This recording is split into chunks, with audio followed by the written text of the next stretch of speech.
Maths Aspirants is a community of math students, research scholars, and teachers that I formed in the year 2017, and we used to arrange several online problem solving sessions to help the students who prepare for competitive examinations like NET, GATE, JAM, etc.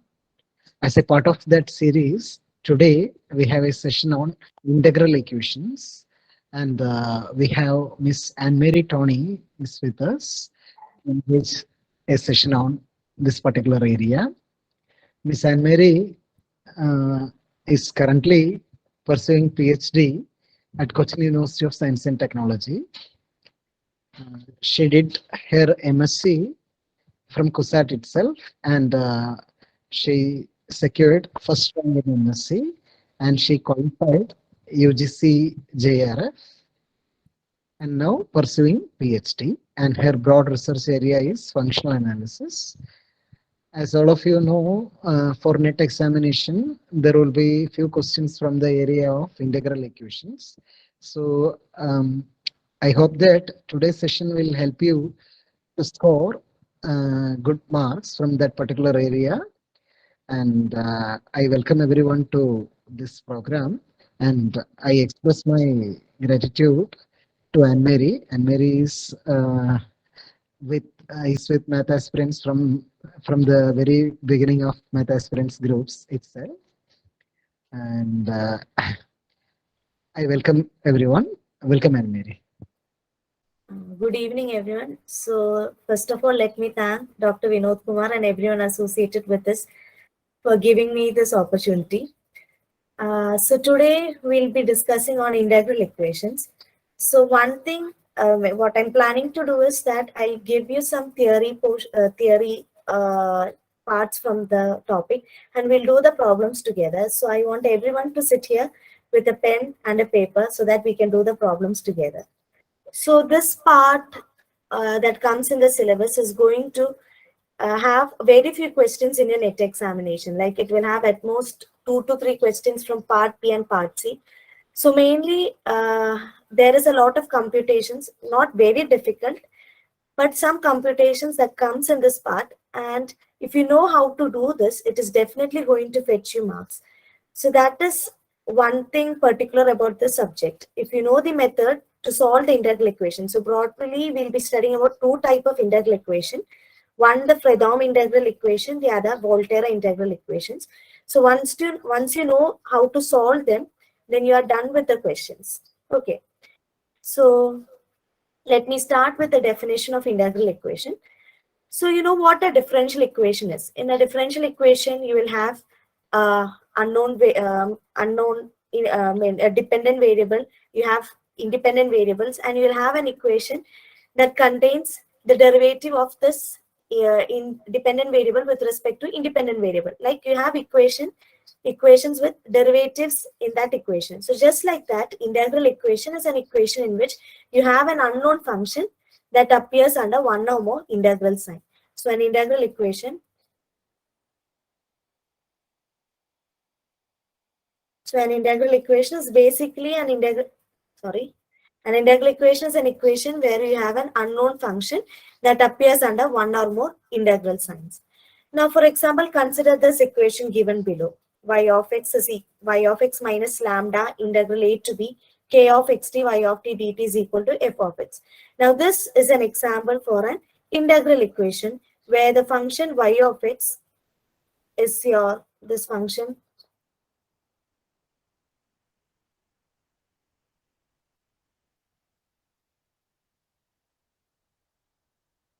where function y of x is going to be the unknown function. Lambda is a parameter that can be a complex or a real parameter. Integral a to b. So this a and b are limit of the integral. K of xt is called the kernel of the integral equation. So once you have the integral equation, then something that comes with y of t in the integral sign is called the kernel of the function. So it can be a constant, it can be a function of x and t, or it can be a function of x alone, it can be a function of t alone. So anything that comes as a coefficient of y of t in the integral sign is called the kernel of the integral equation. So this is just an example of an integral equation. Now, as I said before, we have two types of integral equations to study. One is Fredholm integral equation, another one is Volterra integral equation. Now, what is Fredholm integral equation? So here we have the general form of Fredholm integral equation. So an integral equation of the form g of x y of x is equal to f of x plus lambda integral a to b k of x t y of t dt is called the Fredholm integral equations. Now, one thing that you need to be careful over here is about the limit of integration. If you look, it is integral a to b. That means the limit of integral is finite. So how to differentiate a Fredholm integral equation and a Volterra integral equation is mainly by looking at the limits of integral. Now, if the limits of both the limits are finite, then it is going to be Fredholm integral equation. And if it is one of them is unknown, like over here I have defined Volterra integral equation. Now here, if you look, one of the limit of integral is unknown. You have integral a to x. So a is a constant and x is a variable. Now, if your integral equation is of this form, then it is Volterra integral equation. Now, if both the integrals, limits of integrals are finite, then it is a Fredholm integral equation. So here is the definition of Fredholm integral equation. An integral equation of the form g of x y of x is equal to f of x plus lambda integral a to b k of x t y of t dt is called a Fredholm integral equation. And over here, y of x is an unknown function. Lambda is a real or complex parameter, is a real or complex constant, and k of xt is the kernel for the integral equation. Now, there are three types of integral equation. Exactly. Now, if in the general form of Fredholm integral equation, if the coefficient g of x is 0, if this coefficient of y of x called g of x, if it is 0, then we call the Fredholm integral equation as Fredholm integral equation of first kind. Okay. So Fredholm integral equation of first kind is an integral equation where g of x is 0. So that integral equation, it won't contain the term y of x, the unknown function y of x explicitly. We will have y of x only written in the integral sign. So if your integral equation, Fredholm integral equation takes a form like this, where the unknown function is present within the integral sign, then it is called Fredholm integral equation of first kind. Now here I have written the general form of the Fredholm integral equation of first kind. This is the general form of Fredholm integral equation of second kind. Suppose in the general form, you have the factor g of x is 1. Am I not audible? You're audible, ma'am. Okay. So Aishwarya, you're not able to hear me? Aishwarya, it may be some problem from your side. You can exit and rejoin. Then I think the things may become better. So, yeah, Anmary, you can continue. No problem. Your okay. voice is clearly audible. Okay, thank you. Now, suppose in the integral equation, the factor g of x is the constant 1. Then we call it as Fredholm integral equation of second kind. Like your unknown function y is explicitly present outside the integral sign. So Fredholm integral equation of second kind is an integral equation where the factor g of x is 1. Here the equation is going to take the general form. Y of x is equal to f of x plus lambda integral a to b k of x t y of t dt. Now suppose in this second kind equation, the function f of x is 0, then it is called homogeneous Fredholm integral equation of second kind. So there are even more types of Fredholm integral equation, but for the time being, we are concerned only about these two kinds of Fredholm integral equation. Fredholm integral equation of first kind, where you don't have your unknown function present outside the integral sign. If you have the unknown function, then it will be within the integral sign. So in that case, it is called Fredholm integral equation of first kind. Now in Fredholm integral equation of second kind, the factor g of x is 1, and you have your function y of x explicitly present outside the integral sign. Now in this, if in the second kind you have f of x 0, then it is homogeneous Fredholm integral equation of second kind. Okay, so I hope you are clear with the definition of Fredholm integral equation. Now next is Volterra integral equation. Just as I said before, if one of the limit of integral is unknown or it is a variable, then it is Volterra integral equation. Okay, so the general form of Volterra integral equation is given here. G of x, y of x is equal to f of x plus lambda integral a to x, k of x t, y of t dt, where y of x is your unknown function, g of x and f of x are known functions of x, k of xt is your kernel, and a is the lower limit of integral. It is a constant. Lambda is a non-zero real or complex parameter. So if you have an integral equation of this kind, it is called Volterra integral equation. As I said before, if you're given an integral equation, you have to just look at the limits of integral to identify whether it is a Fredholm integral equation or a Volterra integral equation. Now, just as in the case of Fredholm integral equation, you have three different kinds of Volterra integral equation. If g of x is 0, that is you don't have your unknown function present outside the integral sign, then it is Volterra integral equation of first kind. Now, if you have this function y of x and the coefficient of y of x, the function g of x is 1, then it is Volterra integral equation of second kind. And in particular, if f of x is 0, then it is homogeneous Volterra integral equation of second kind. Okay, so is the definition clear? Yes, ma'am. Okay, thank you. Thank you. Okay, now let us move on to the first set of problems to identify the integral equations. Okay, so here I have given four integral equations. So we have to identify the integral equation, whether it is Fredholm integral equation, whether it is Volterra integral equation, whether it is a first kind, whether it is second kind, and whether it is homogeneous second kind. So let us look at the first question.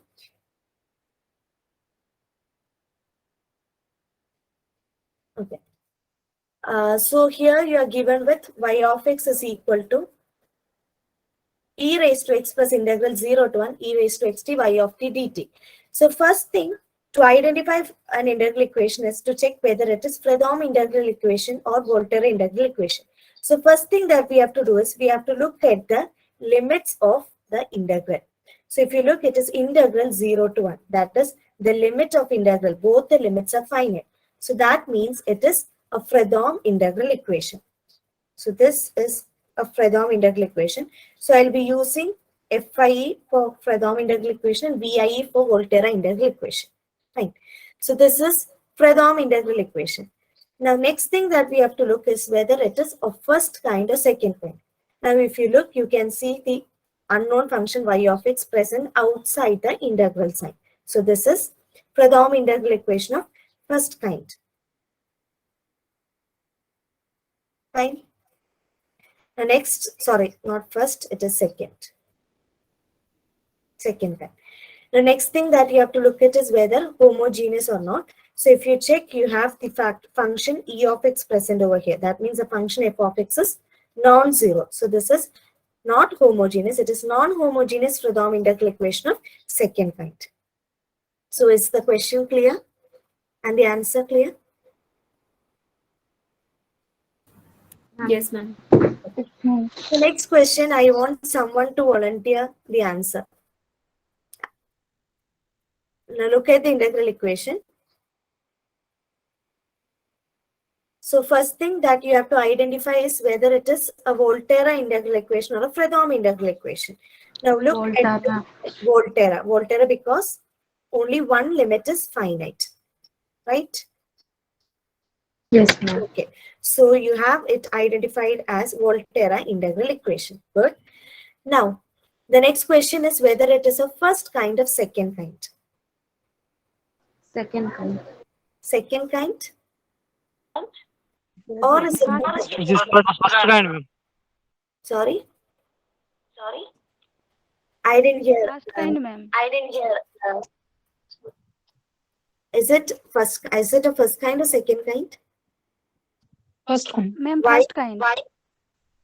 Why? Since Gx equal to 0. Exactly. You have the unknown function present explicitly. The unknown function is given inside the integral sign, and your g of x is 0, so it is Voltaire integral equation of first kind. Good. This question is equation. It is presenting equation. Sorry. This second question is maybe incomplete. Oh, I'm sorry. It is equal to 0. Thank you. Equal to 0.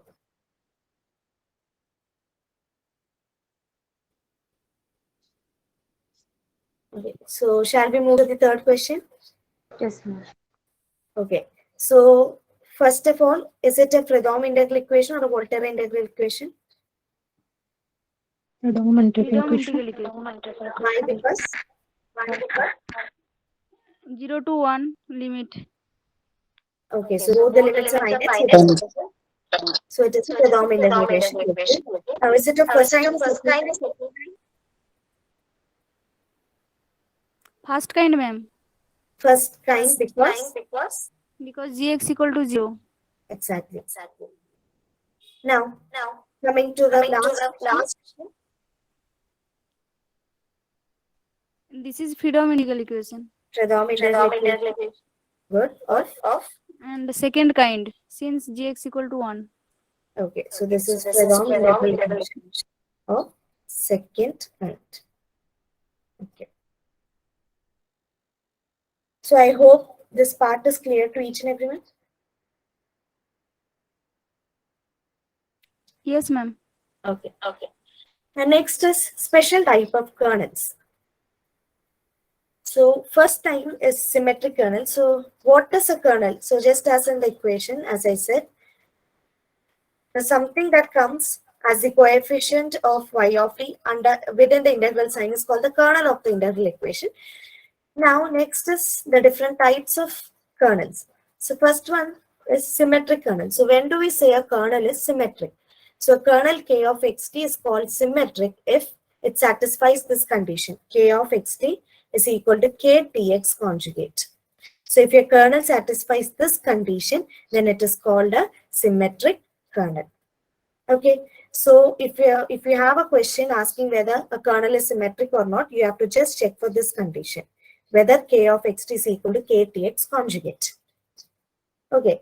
The next, we'll move on to again the next set of problem. Identify the symmetric kernel. Okay. So what is your first kernel given? K of xt is equal to sine of xt. So what you have to check is you have to check whether k of xt is equal to k of tx conjugate.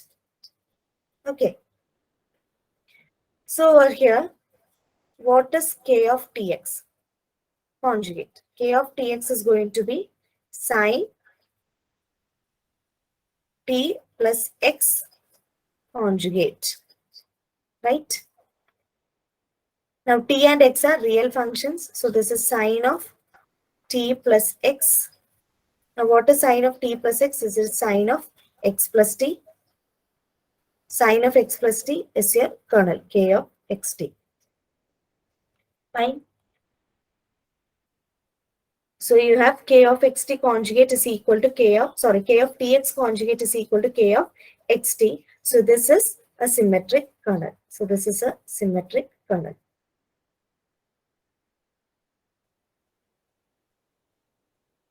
Okay.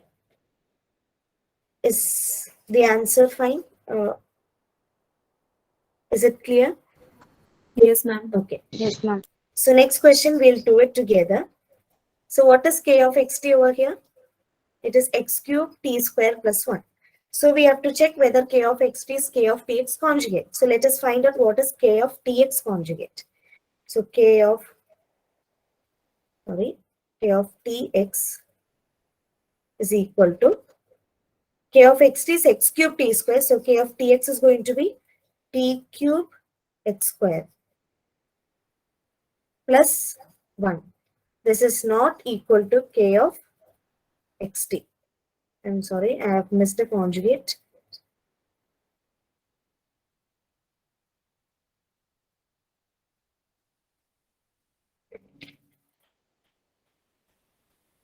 Okay.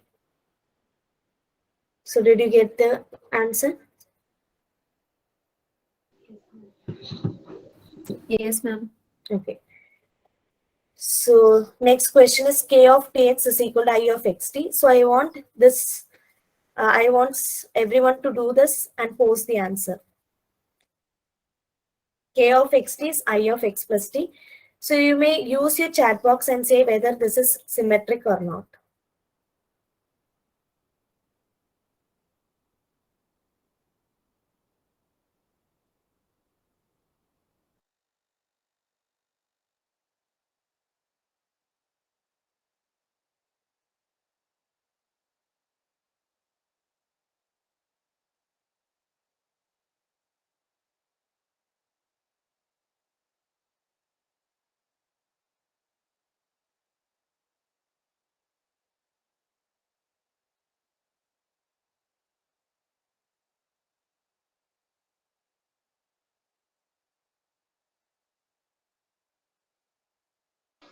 Miss, you're muted.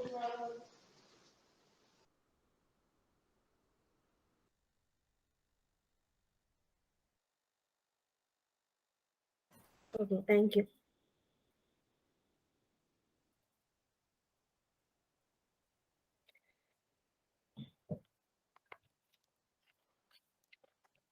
Okay, so let's check the answer.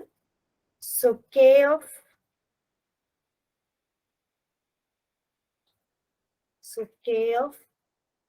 tx conjugate is equal to I of t plus x conjugate, which is equal to minus I of t plus x, which is minus I of x plus t, which is minus k of xt. So k of tx conjugate is not k of xt. So due to that, it is not a symmetric kernel. Okay. So just write this kernel k of xt is equal to I x minus t. What about this kernel? So please post the answer in your chat box. In the chat box, k of xt is I of x minus t. What about this kernel?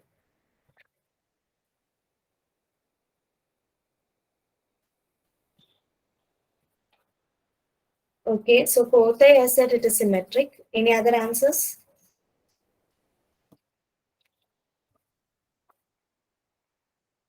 Okay.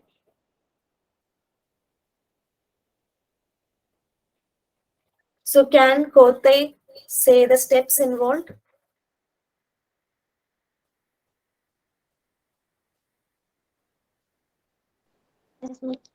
K of tx conjugate is Okay. I of x minus t conjugate. K of tx conjugate is I of x minus t conjugate. Good. Which is minus I of x minus t. Okay. Which is I times It is t. minus x, ma'am. Oh, sorry. T minus Okay. Which is I times x minus t. x minus t. So this is your Which is k of xt. xt. Okay. So did everyone get this answer? Yes, ma'am. Yes, Okay. ma'am. That's good. Now, next set of questions. So I hope everyone is clear with symmetric kernels. The next one is separable or degenerate kernel. So a kernel is called separate or degenerate if it can be expressed as sum of finite number of terms, each of which is a product of function of x only or y only. That means your kernel can be decomposed to a sum of this form. K of xt is equal to summation I is equal to 120. So your summation is going to have only finite number of terms. And each term, if you check, it is the product of function of x only and a product of function of y only. So if your kernel takes the form k of xt is equal to summation I is equal to 120 gi of x hi of t, then it is called a separable or degenerate kernel. So if you look at the example, so these are the two examples. Sine of x plus t. You know how to expand sine of x plus t. It is sine x cos t plus cos x sin t.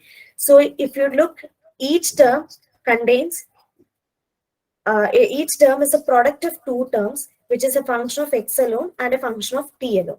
So sine of x plus t is a degenerate kernel. Again, if you look, e raised to x plus t, it can be simplified as e raised to x times e raised to t. It is again a product of two terms in which one is a function of x alone, which is e raised to x, and another is a function of t alone, which is e raised to c. So this is a separable. So these two are examples for separable kernels. Okay.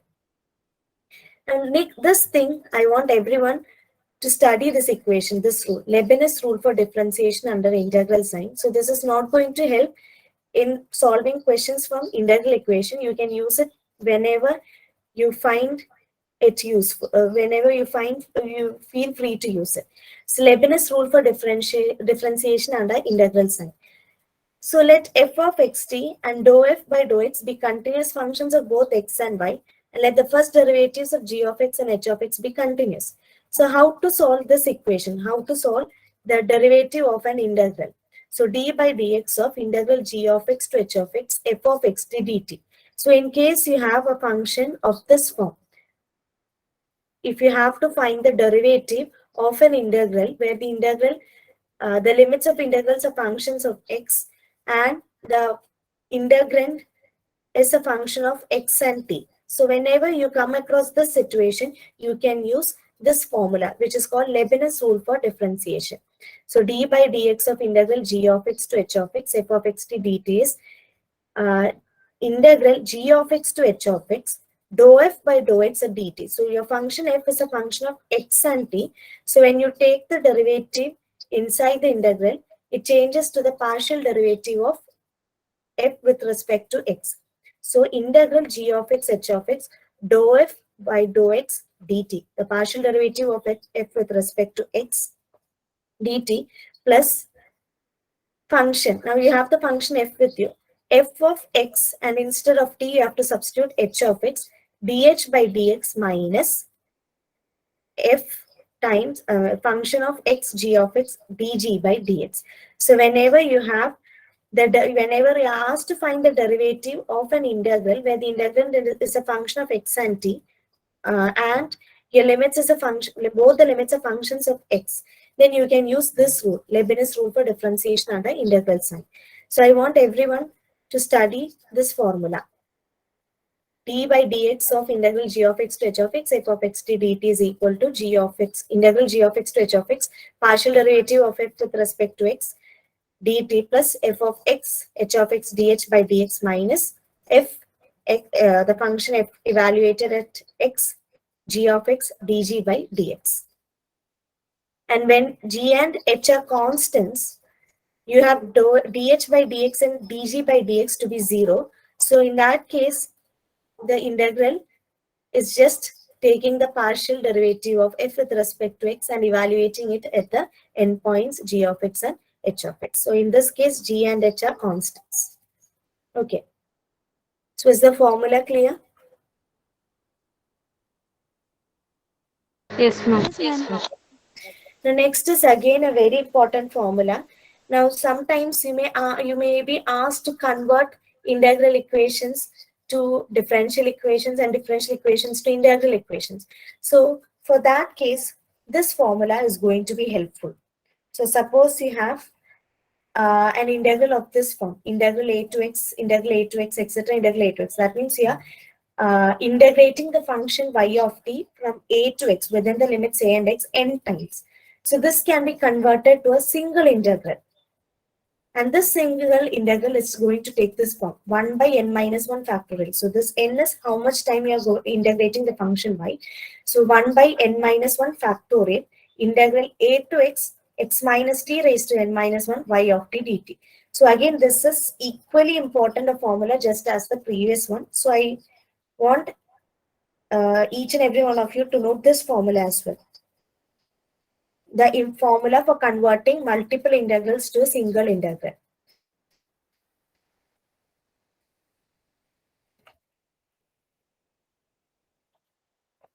So is it clear? Yes, ma'am. Okay.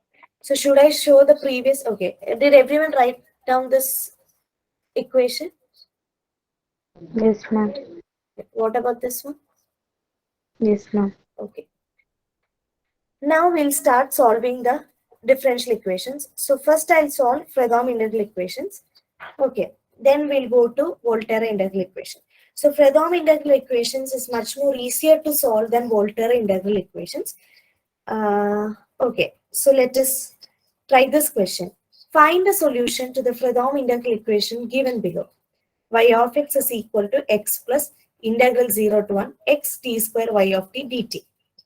So we'll solve it together. So y of x is equal to x plus. Now if you look at this integral sign, this is an integrand with respect to t. So your variable of integral is t. So the x over here is going to act as a constant, right? So this I can take the x out the integral sign, so it will be integral 0 to 1 t square y of t dt. Okay.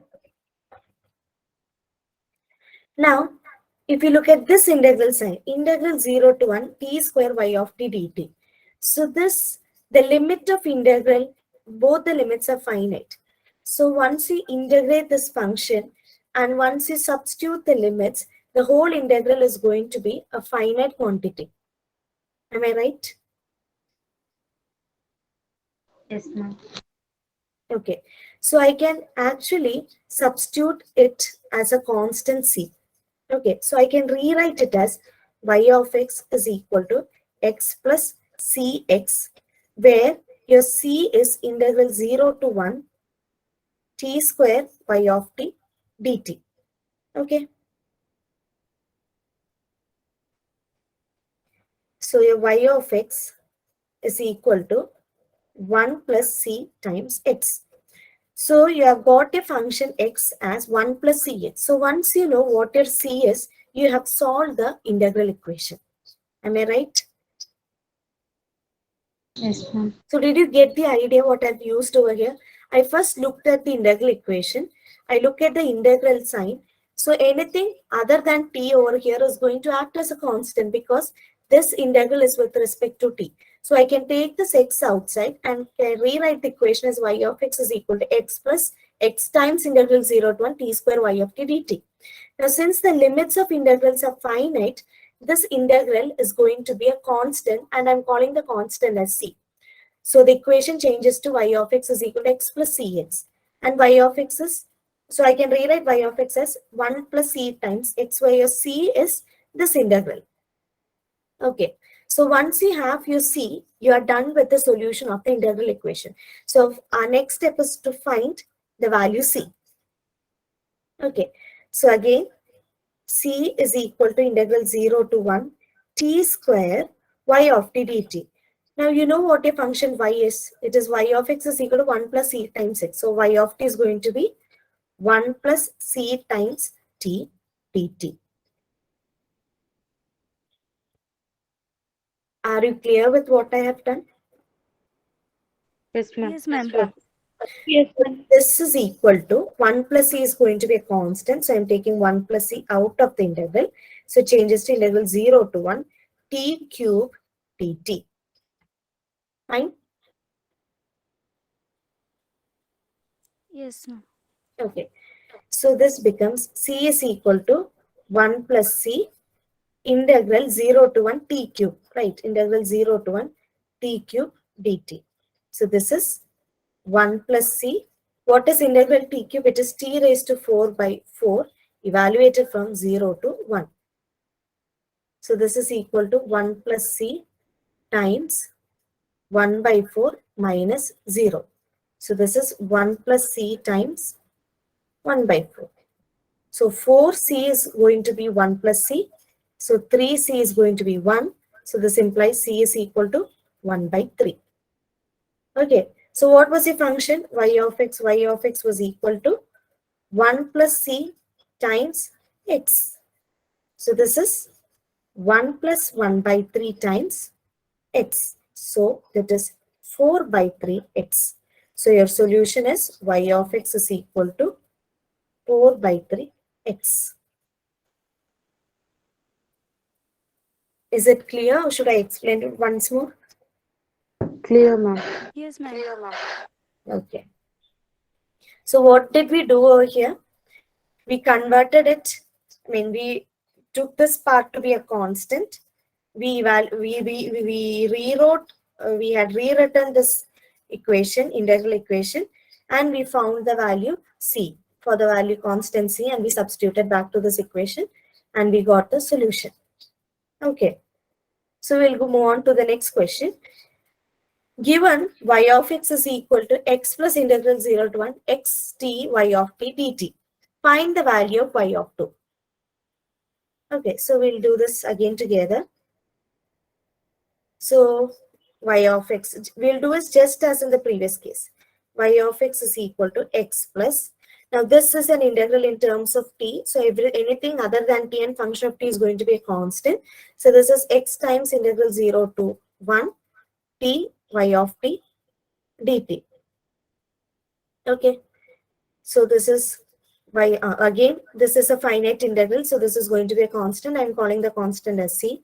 So your function y of x is going to take the form y of x is equal to x plus x times c, which is 1 plus c times x, where c is integral 0 to 1 t y of t dt.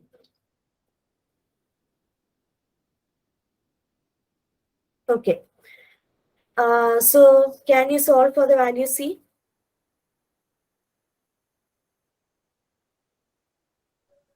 Yes, ma'am. Yt equal to 1 plus c into t.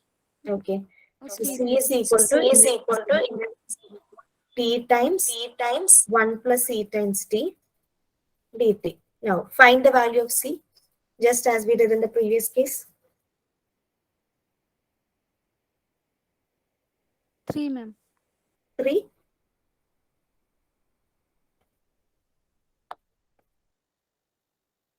No, C is half. Ma'am, 1 by 2.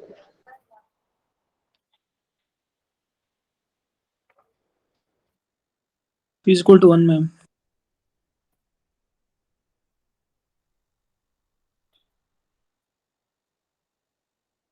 So let us do it together. Let's see what the answer is going to be. So c is equal to 1 plus c times integral 0 to 1 t square dt. Right? So Yes, ma'am. c is equal to 1 plus c times t cube by 3. Your integral is t cube by 3 evaluated from 0 to 1. So c is equal to 1 plus c times 1 by 3. So 3c is equal to 1 by c. 2c is equal to 1. So c is 1 by 2. So the value of c is 1 by 2. Okay. So what is y of x? Y of x is equal to 1 plus c times x. So that means 1 plus 1 by 2. What is 1 plus 1 by 2? It is 3 by 2. So 3 by 2 times x.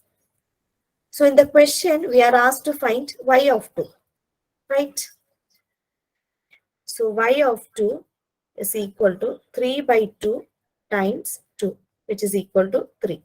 So the answer of the question is 3. So y of 2 is going to take the value 3. Okay. Yes, ma'am. Yes, ma'am. Now next question. It is again a Fredholm integral equation. Now suppose y of x is equal to 1 plus integral 0 to 1 x minus t y of t dt can be transformed to the form y of x is equal to 1 minus c2 plus c1x. Find the values of c1 and c2. So in the previous case, we had just one integral, one constant, and we had to find only that. Now in this case, we have got two constants, c1 and c2. Okay. So eventually what you have to do is we have to solve this equation. So they have actually given the form y of x is equal to 1 minus c2 plus c1x. So you have to find the constant c1 and c2. So y of x is equal to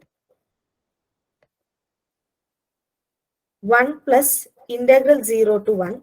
Now I'm going to expand this bracket. So it becomes x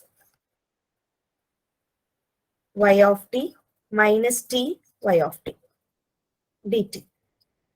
Okay. So this is 1 plus integral 0 to 1 x y of t dt minus integral 0 to 1 ty of t dt. Okay. So this can be rewritten as 1 plus. Now this is an integral in terms of t. So anything other than t and function of t is going to be constant. So you can take x outside. So it is integral, sorry, x times integral 0 to 1 y of t dt minus. Now here you have nothing other than t. So this is going to be 0 to 1 t y of t dt. Okay. Now this is a finite integral. So this is going to be a constant. I'll call it as a. Again, this is a constant. I'll call it as b. So I have the equation transformed as y of x is equal to 1 plus ax minus b. Okay. So your C1 is going to be a and your C2 is going to be b. So you have to find a and b, and that is going to be respectively C1 and C2. Okay. Is it clear? Yes, ma'am. Okay. So what is your a? A is integral 0 to 1 y of t dt. So a is integral 0 to 1 y of t dt. What is that which is equal to integral 0 to 1? What was your y previously? 1 plus ax minus b. So we'll substitute that value. 1 plus at minus b dt. Okay. So can you find an equation? So once you integrate it, we'll do it together. Right? Integral 0 to 1 dt plus a times integral 0 to 1 t dt minus b times integral 0 to 1 dt. So what did you get? A is equal to t integrated from 0 to 1 plus a t square by 2 integrated from 0 to 1 minus b t integrated from 0 to 1. So this is going to be a is equal to 1 plus a by 2 minus b. So your equation is going to be minus a by 2 plus b is equal to 1. Okay. Yes, ma'am. Fine. Now what is your b? B is integral 0 to 1 ty of t dt. So b is, Ma'am, okay. Hello. ma'am, it is a by 2 plus b equal to 1. Ah, yes. Thank you. I'm sorry. It is a by 2 plus b is equal to 1. Thank you. Okay. So your b is integral 0 to 1. Integral 0 to 1 t y of t dt. So can you find, as in the previous case, an equation containing a and b by solving this integral?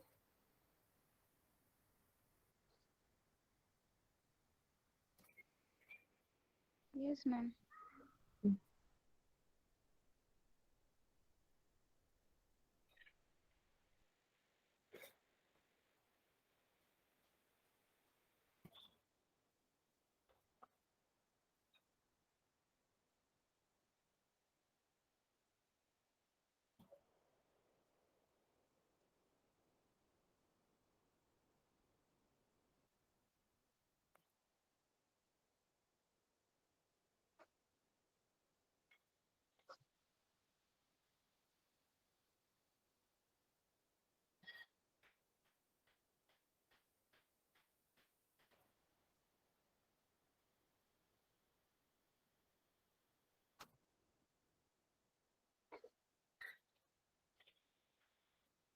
Ma'am, Yes. b by 2 minus a by 3 equal to 1 by 2. B by 2 minus a by 3 is equal to 1 by 2.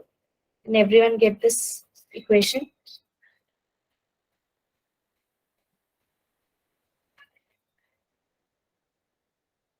Yes, ma'am.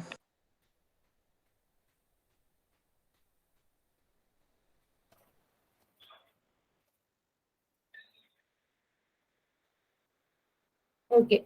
So now we have got two equations. Ma'am, 3 times b by 2 was Sorry. 3 times b by 2 minus a by 3 equals to 1 by 2. 3 times Yes, b ma'am. by 2. Yes, ma'am. Yes. 3 times b by 2 minus a by 3 is equal to 1 by 2. Yes.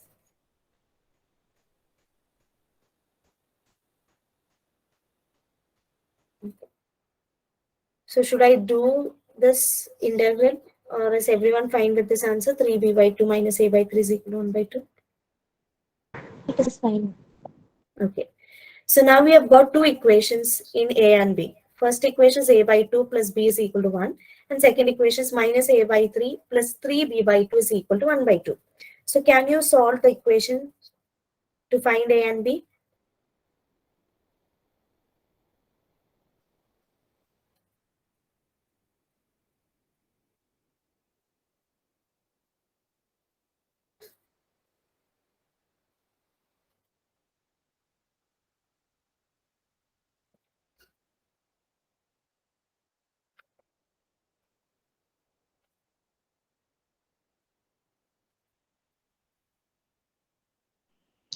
Ma'am, C1 is 12 by 13 and C2 is 7 by 13.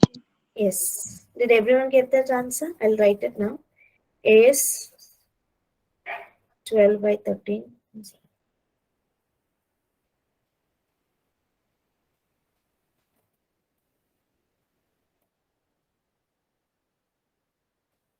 So A is 12 by 13 and B is 7 by 13. Okay. So you were asked to find C1 and C2. So C1 is actually your A. So C1 is going to take the value 12 by 30. And C2 is your B, which is going to take the value 7 by 30. So the answer is C1 equal to 12 by 30 and C2 is equal to 7 by 30.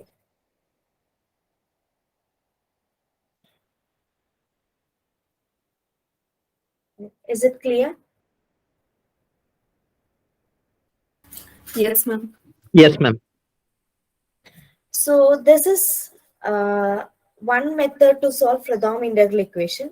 We'll discuss Volta integral equation after discussing one more method. So the basic idea in solving Fredholm integral equation is by using the fact that anything that comes under the finite integral is going to be a constant. So first step in doing is that you have to take everything in the integral other than t and function of t outside, and you have to take the integral to be a constant. Then solve the constant. Okay, so this is the general method that is used to solve Fredholm integral equation. Okay. Now we are moving on to the next method, which is called resolvent kernel for a Fredholm integral equation. Okay, so resolvent kernel, it actually gives you a method to solve a Fredholm integral equation. And if you check the previous question papers, you'll have questions either to compute the resolvent or the iterated kernels. So whenever you are asked such questions, find the resolvent of a kernel or the iterated kernels, you have to use this method. Again, by using the resolvent kernel, you can actually solve the integral equation also. Now, first one is the resolvent kernel for Fredholm integral equation. Now, consider the Fredholm integral equation. I've taken the second kind Fredholm integral equation. Y of x is equal to f of x plus lambda integral a to b k of x t y of t dt. Now, we'll form the sequence of iterated kernels. Okay, so your first iterated kernel k1 of xt is your original kernel k of xt. Kn of xt, for n is equal to 2, 3, etc. Kn of xt is defined as integral a to b k of xs kn minus 1 st ds. So your first iterated kernel is the kernel itself. For other kernels, you have an iterative formula. So using the previous kernels, you will define the next kernel. So Kn of xt is going to be equal to integral a to b k of x is kn minus 1 st ds. So by using this formula, so please note this formula of iterated kernels. Okay. So by using this sequence of iterated kernel, you will form a new kernel for the integral equation, which is called the resolvent kernel, which is defined over here. R of xt lambda is equal to k1 xt plus lambda k2 xt plus lambda square k3 xt plus etc. So first step is you have to find the sequence of kernels by using this formula. Please note this formula. And second one is by using this sequence, we will form a new kernel for the integral equation, which is called the resolvent kernel. So which is defined as R of xt lambda is k1 plus lambda k2 plus lambda square k3. Next term is going to be lambda cube k4 plus lambda raised to 5 lambda cube k4 lambda raised to 4 k5 etc. So the sequence, it is an infinite sequence. So you have the sequence of iterated kernels. By using this iterated kernel, you have a new kernel, which is the resolvent kernel. Now, by using this resolvent kernel, you can solve this integral equation by using this formula. Y of x is equal to f of x plus lambda integral a to b r of xt lambda f of t dt. So in place of the previous kernel, you will substitute the resolvent kernel. And in place of y of t, you are going to use a function f of t dt. Okay. So what did we do? We first formed the sequence of iterated kernels by using the iterated. So this is the formula for sequence of iterated kernel. By using this sequence of kernels, we formed another kernel which is called the resolvent kernel. And we will, by using the resolvent kernel, we found the solution by using this formula. Y of x is equal to f of x plus lambda integral a to b. So the only change is going to happen in the integral sign, within the integral sign. So k of xt was replaced by r of xt lambda. That is the unknown, the kernel, the initial kernel was replaced by the resolvent kernel, and y of t was replaced by the known function f of t. Okay. So this is how you solve a Fredholm integral equation by using a resolvent kernel. So the questions in NET that you can expect from this part is to find the resolvent kernel, to find the nth iterated kernel. Okay. So are you done with this part? Did everyone note down the question, note down the formula?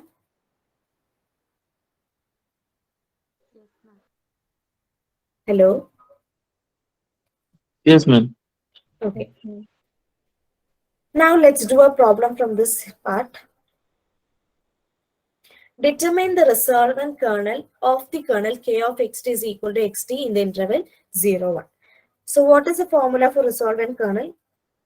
R of xt, R of x t lambda is equal to k1 plus lambda k2 plus lambda square k3 plus lambda cube k4 plus etc. So this is your formula for resolvent kernel. So you have to find k1, you have to find k2, you have to find k3. Okay.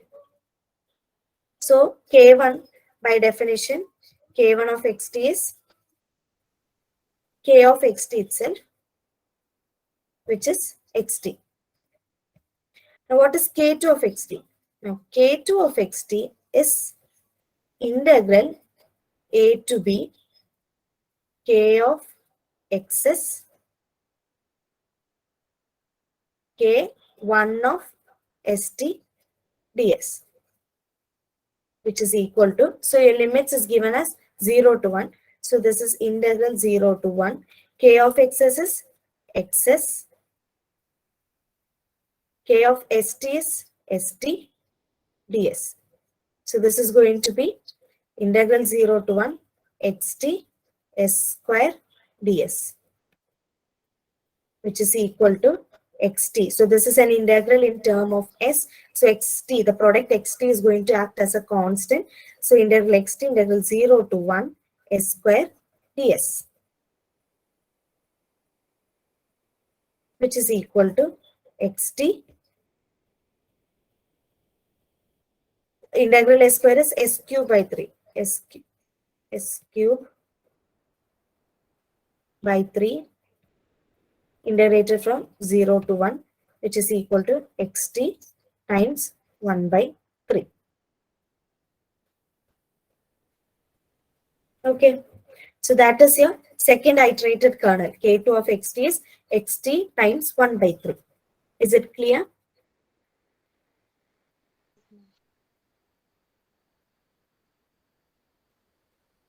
Hello? Yes, ma'am. Okay. So next we'll find K3.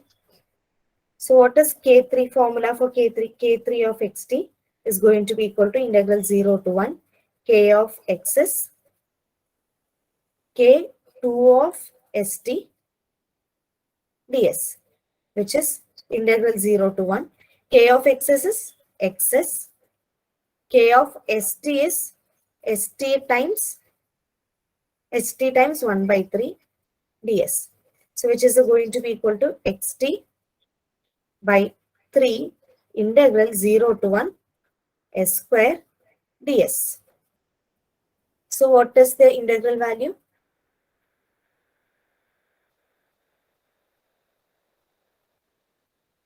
What is K3?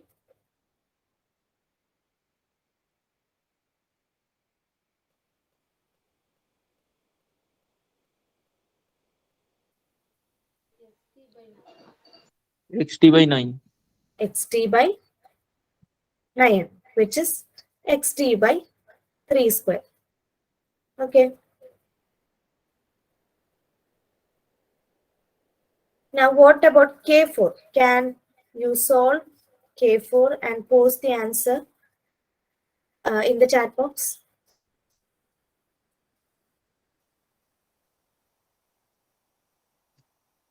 Ma'am, xt by 3 cube. Xt by 3 cube. Did everyone get it? I'll give you a few minutes.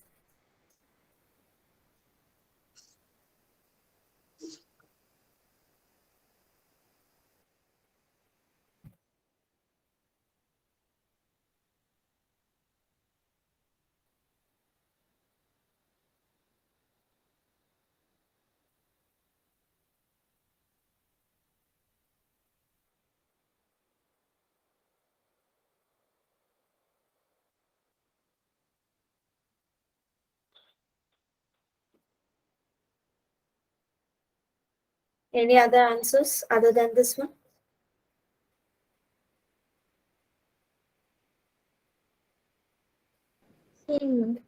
Same. Okay. So can you guess what x5 of xt is going to be?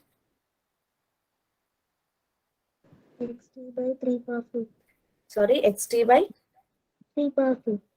3 power 4. So in particular, your xn of xt is going to be xt by 3 raised to n minus 1. Okay. So what is your resolvent kernel R of t, sorry, x t lambda is going to be equal to k1. What is k1? K1 is xt plus k2 was xt by 3 plus k3 was xt by, sorry, you have a lambda over here. I'm sorry. Xt by 3 square plus lambda cube xt by 3 raised to 3 plus etc. So if I take xt outside, I have 1 plus lambda by 3 plus lambda by 3 whole square plus etc. plus lambda by 3 power n plus etc. Okay, so this is your resolvent kernel.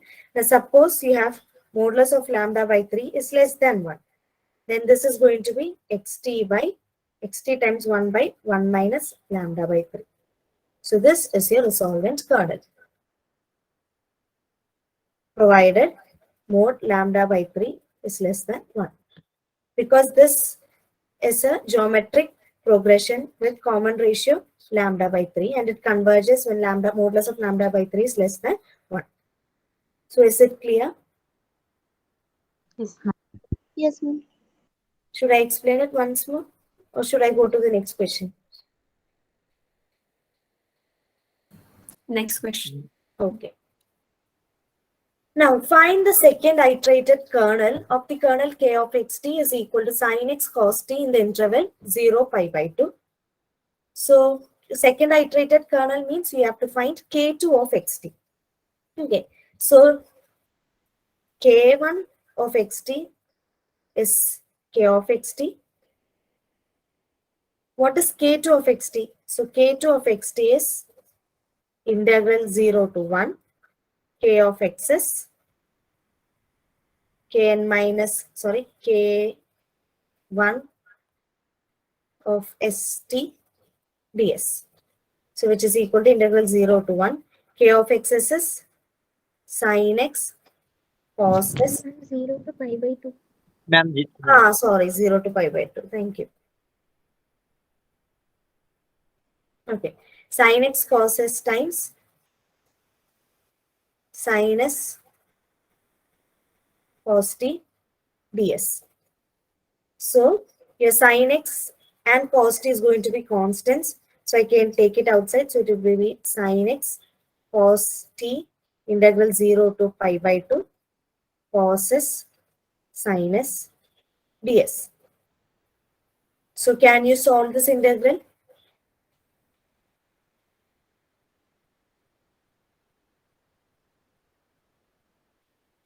So if I multiply and divide by 2, I'll have 2 sin s cos s, which is sin 2s. So integral 0 to pi by 2 sin 2s ds.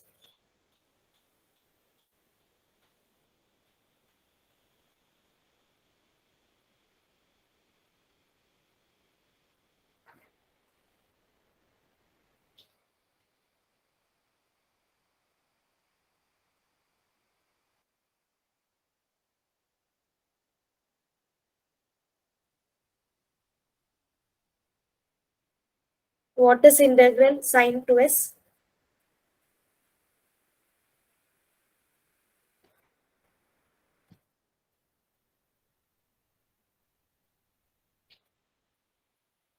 Integral sin s is minus cos s.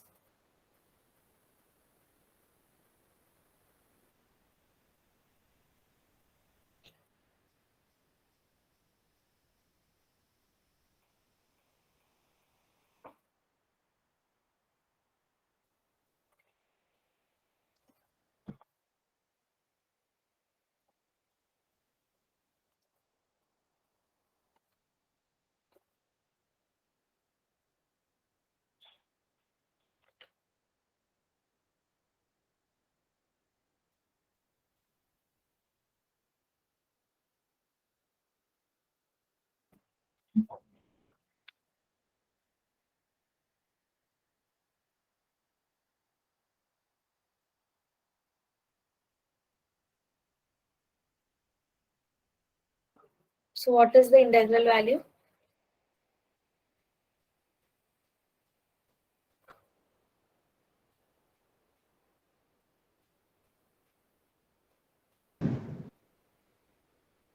What did you get the integral? Integral cos 2s Minus 2.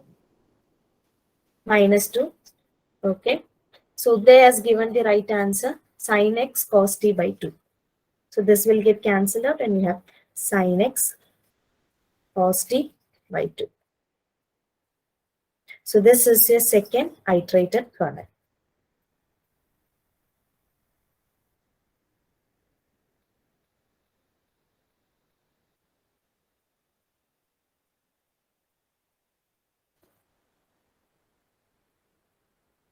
So can I move on to the next question? Yes, ma'am. Okay. So is everyone done with the question? Yes, ma'am. Now next is resolvent kernel for Volterra integral equation. Now just as in the case of Redom integral equation, you have everything going to be same except for the limit of integral. Okay. So this is your equation, y of x is f of x plus lambda. So this is your Volterra integral equation. Now, for the iterated kernels, the only difference is going to be at the limit of integrals. So instead of the finite limits a and b, you have integral t to x, k of x's, kn minus 1 st ds. Okay, so this is the formula for the iterated kernel. So just as in the previous case, you need to be careful only in the limits of integration. So instead of integral a to b, you have integral t to x, k of x minus 1, kn minus 1 st ds.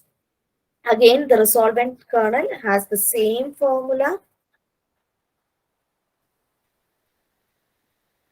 and the solution also have the same formula, provided you have the limits substituted appropriately.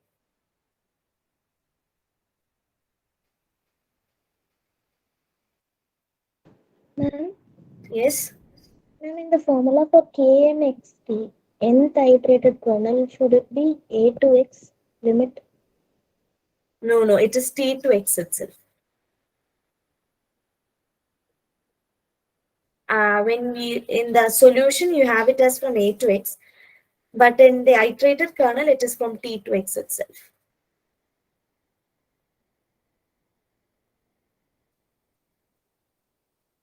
So this is where you have to be careful. In the case of Fredholm integral equation, you have to just put the endpoints, the integral limits we're saying. But here in the iterated kernel, the lower limit is not a constant, it is t itself.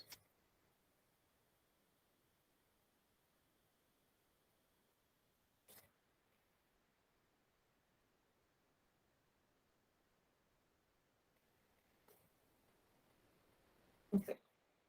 So have you noted, everyone, did you know these formulas? Yes, ma'am. Okay. So we'll do a problem.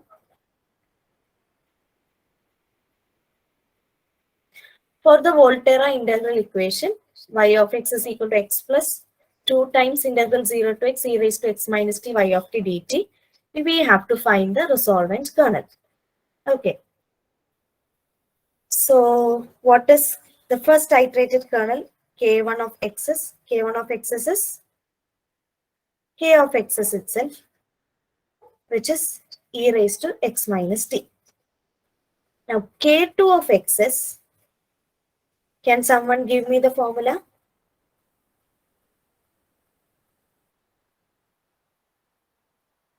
Can Uday please give me the formula for k2 of x's? Ma'am, integration over t to x, Okay. k of xx, 1 minute. T. Thank you. K of x's. k of xf into k1 K1 st st ds. Good. ds What is it? Integral t to x. What is k of x's? e to the power x minus s. X minus s. What is k1? K1 of x's? E to the power s minus t. S minus t ds. So this is going to be integral t to x e raised to x minus t ds. Okay. So e raised to x minus t is going to be a constant. So this is going to be e raised to x minus t integral t to x ds, which is equal to integral e raised to x minus t. What is integral t to x ds? It is s evaluated from t to x, right?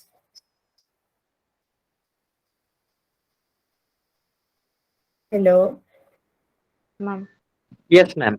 So this is e raised to x minus t times x minus t. Okay.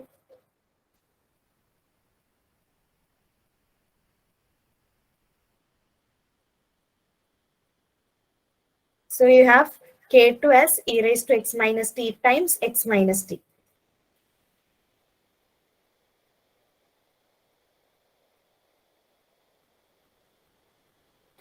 Now, k3 of x's.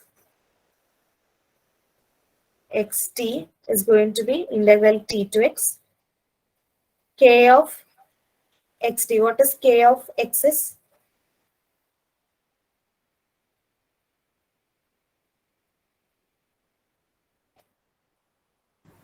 e to the power x minus s.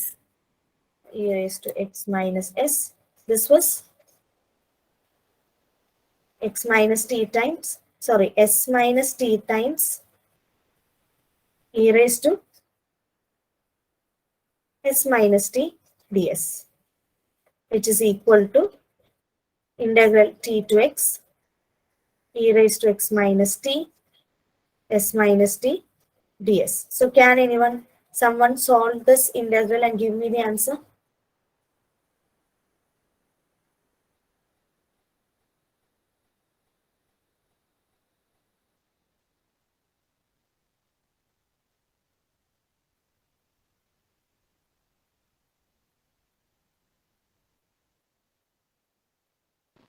e to the power x minus t times s minus t whole square by 2.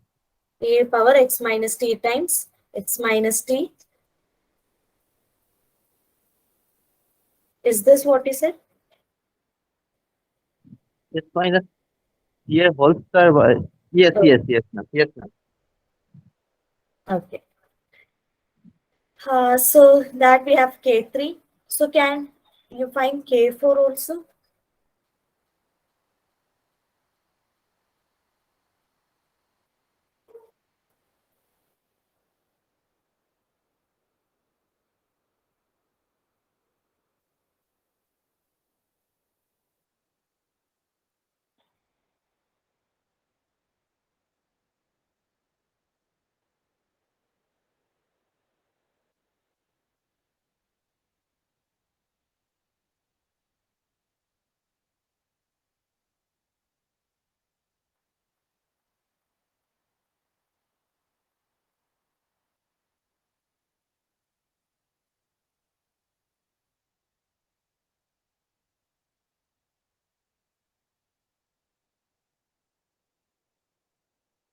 Ma'am, K4 equals to e to the power x minus t times x minus t to the power whole cube by 3 factorial.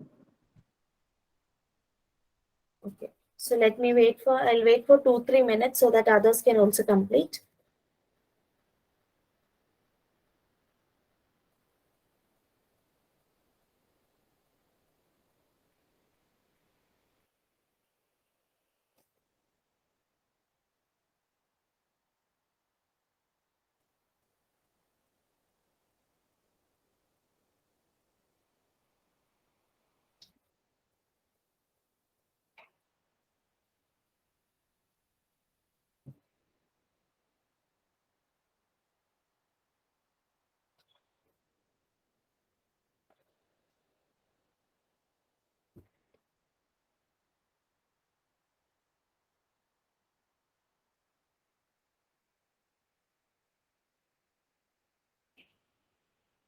So did everyone get this answer? Fourth iterated kernel as e raised to x minus t times x minus t whole cube by 3 factorial. Yes, ma'am. Okay. So can anyone please volunteer and give the general form of the nth iterated kernel? Like you have K1.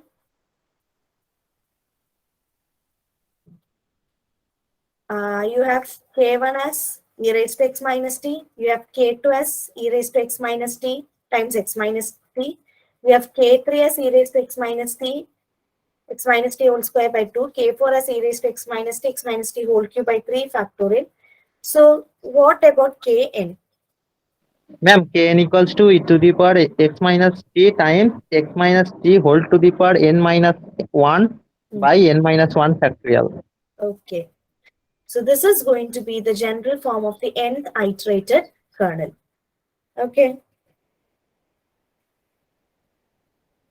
So what about the resolvent kernel? So resolvent kernel is R x t lambda is k1 plus lambda k2 plus lambda square k3 plus etc. So k1 is e raised to x minus t plus k2 is e raised to x minus t times x minus t. K3 was, lambda square K3 was e raised to x minus t whole square by 2 factorial. Ma'am, Yes. Here lambda equals to 2 given. Sorry. Lambda equals to 2 given. Yes, thank you. So I'll substitute it now. So if I take e raised to x minus t outside, I have e raised to x minus t times 1 plus 2 times x minus t plus 2 square times or 2 times x minus t whole square by 2 factorial. The next term is 2 times x minus t whole cube by 3 factorial plus etc. So can anyone identify this expansion? Ma'am, exponential. Exactly. So what is exponential of x? 1 plus x square by 2 factorial plus x cube by 3 factorial. By 2 factorial plus x cube by 3 factorial plus etc. So if you look over here, instead of x, you have 2 times x minus t. So this is actually the expansion of e raised to 2 times x minus t, right? So this is e raised to x minus t times e raised to 2 times x minus t. So this is e raised to 3 times x minus t. So this is your resolvent kernel.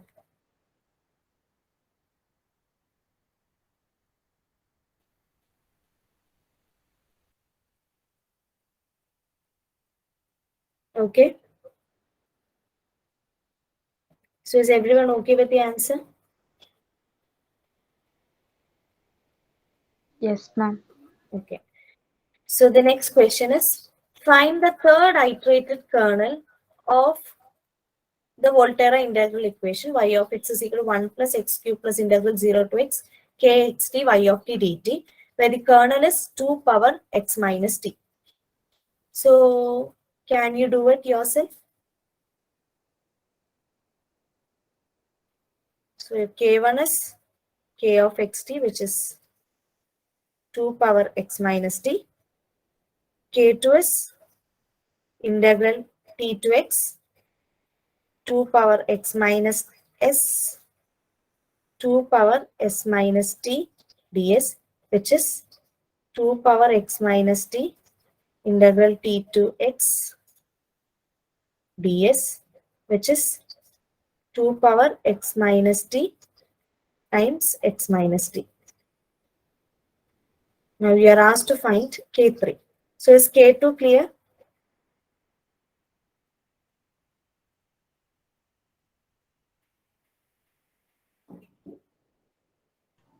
Yes, ma'am.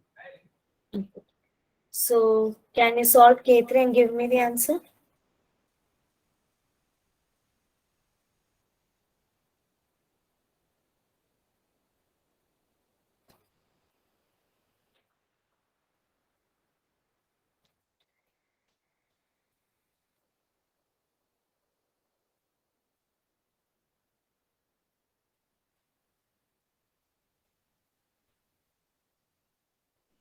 Two to the power x minus t into z x minus t whole square by 2 factorial. Yes. 2 to the power x minus t times x minus t whole square by 2 factorial.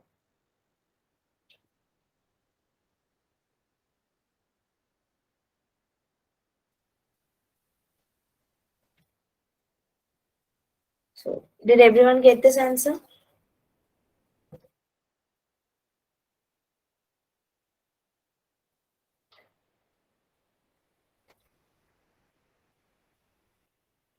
So shall I move on to the next question?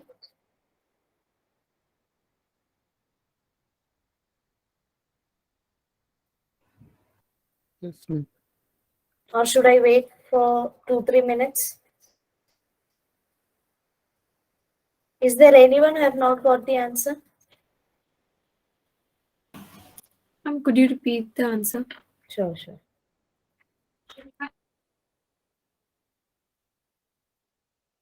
Okay. So k1 is k of xt itself, which is 2 raised to x minus t.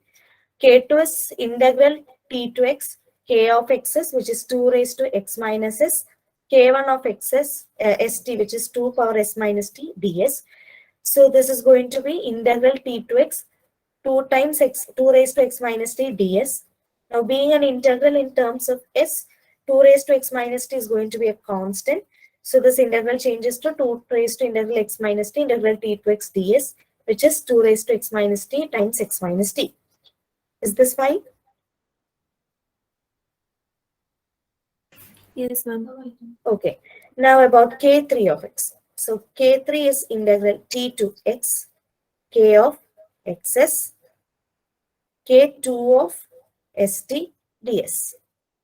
So this is integral t to x, 2 raised to x minus s, and this is 2 raised to s minus t ds. Okay.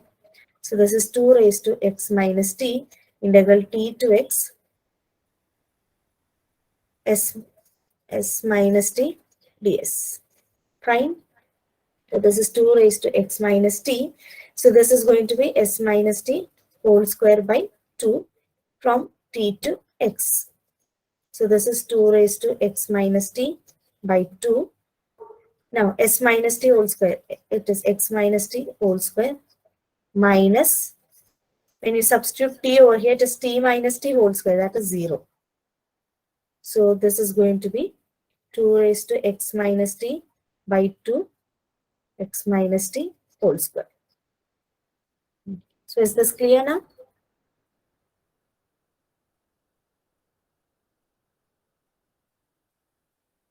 Yes, ma'am. So we move on to the next method of solving Volterra integral equation, which is called the method of successive approximation. Now this method is used only for solving Volterra integral equation. So how do we solve this? So consider the Volterra integral equation y of x is equal to,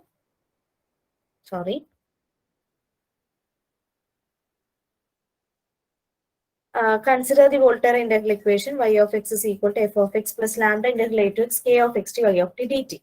Now how to solve by using method of successive approximation. Now here you will form a sequence for the unknown function y, and the limit of the sequence is going to be a solution. So this is the main idea behind this method. So you will define y naught of x as f of x. So y naught of x is equal to f of x. And for yn of x, by using the previous iterative formulas, previous y naught. So yn, by using yn minus 1, you will find yn of x. So yn of x is integral, f of x plus lambda integral a to x k of xt. Instead of y of t in the original equation, you will substitute yn minus 1 of t dt. So y1 is going to be f of x plus lambda integral a to x k of xt y naught of t dt. y2 is going to be f of x plus lambda integral a to x k of xt y1 of t dt, etc. So you have a sequence of yns, and the limit of the sequence is going to be the solution of the integral equation. Okay, so this is a method for solving Volterra integral equation. So is this method fine? Are you okay with the formulas?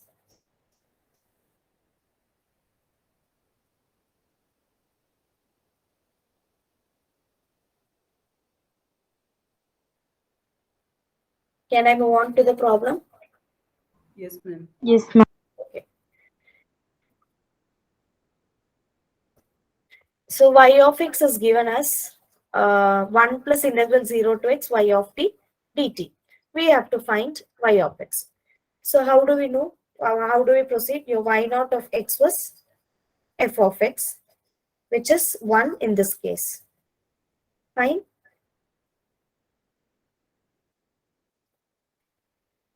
Hello?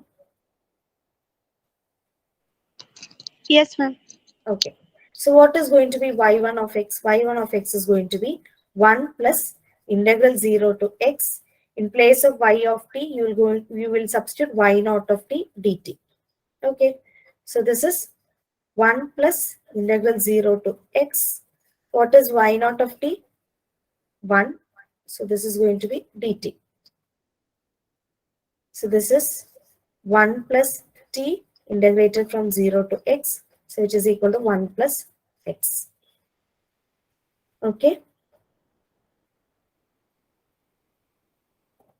Is everyone okay with y1 of x? Yes, ma'am. Now what about y2 of x? y2 of x is equal to 1 plus integral 0 to x. Instead of y of t, you will have y1 of t, y1 of t dt. So which is equal to 1 plus integral 0 to x. What was y1 of t? It was 1 plus t. So 1 plus t dt.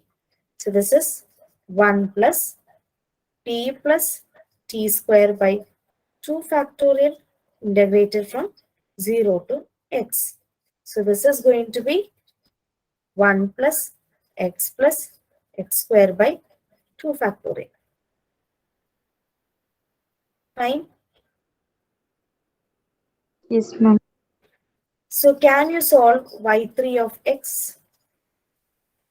It is 1 plus integral 0 to x. y2 of t is 1 plus t square by 2 factorial dt. So please give me the final answer.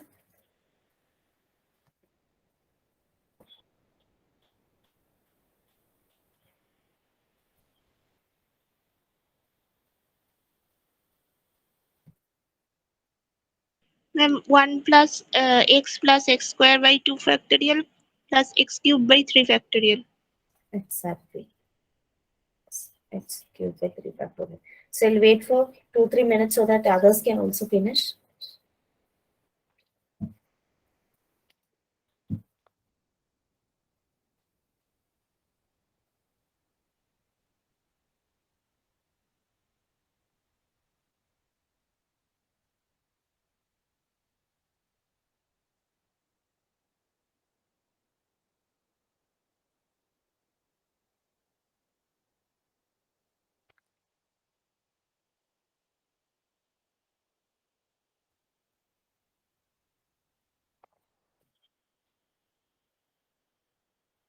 So is everyone okay with y3 of x? Yes, ma'am. Okay. So what about y4 of x? So by looking at the formulas, y1 of x, y0 of x was 1, y1 of x was 1 plus x, y2 of x was 1 plus x square by 2 factorial, y3 was 1 plus x square by 2 factorial plus x cube by 3 factorial. So what about y4 of x in that case? 1 plus x square by 2 factorial plus x cube by 3 factorial plus x power 4 by 4 factorial. Okay. So is everyone okay with this formula? Yes, ma'am. So in general, what is your yn of x going to be? It will be 1 plus x square by 2 factorial plus etc. plus x raised to n by n factorial, right? Yes, ma'am. So by this method, y of x will be equal to y of x's limit n tends to infinity yn of x, which is limit m tends to infinity 1 plus x square by 2 factorial plus etc. plus x raised to n by n factorial. So what is this? This is the expansion of e raised to x, right? Yes, ma'am. Okay, so the solution is e raised to x.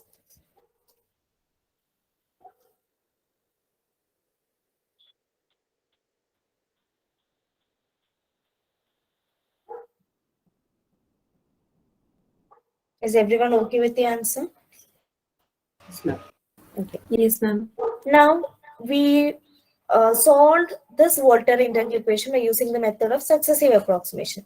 So let us solve it by using the method of resolvent kernel. So let us check if we'll get the same answers. Okay, so by method of resolvent kernel. Okay. So what was the integral equation? The integral equation was y of x is equal to 1 plus integral 0 to x y of t dt. So your kernel is the constant function 1 and your lambda is also 1.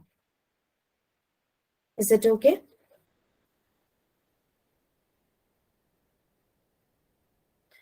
So Yes, ma'am. what about k1 of xt? K1 of xt is k of xt, which is 1 itself. Now what is k2 of xt? K2 of xt is integral t to x, k of x's, k1 of st ds. So this is integral t to x, k of x's is 1, k1 of x's is again 1, ds, which is s integrated from t to x, which is equal to x minus t. Is it okay?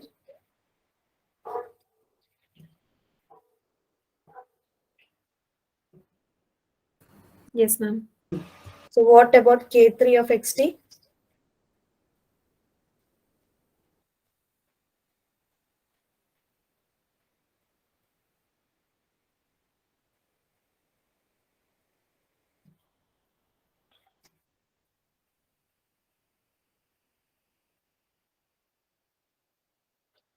What is k3 of xt?